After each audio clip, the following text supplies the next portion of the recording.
Venez, discutons, dit le Seigneur. Si vos péchés sont comme l'écarlate, ils deviendront si blancs que neige. Si vous consentez à m'obéir, les bonnes choses du pays, vous les mangerez. Mais si vous refusez, si vous vous obstinez, c'est l'épée qui vous mangera. Isaïe 1, 18, 20. Venez, discutons.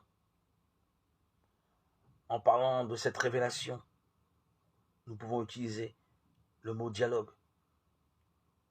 Notre Dieu ne se dit pas dans un monologue à sens unique. Il se révèle dans la perpétuelle nouveauté de l'échange, dans une alliance qui grandit avec la foi et l'amour. Si vous consentez à m'obéir, entendons à m'écouter. Pas de dialogue sans écoute. Deux monologues ne font pas un dialogue. Nous le savons trop bien. Que se passe-t-il quand nous écoutons Dieu? Nous nourrissons notre âme.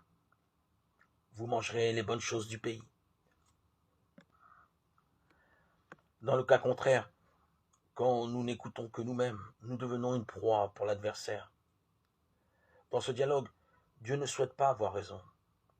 Il se réjouit au contraire lorsque sa parole de menace est mise en échec, grâce à la conversion du pécheur.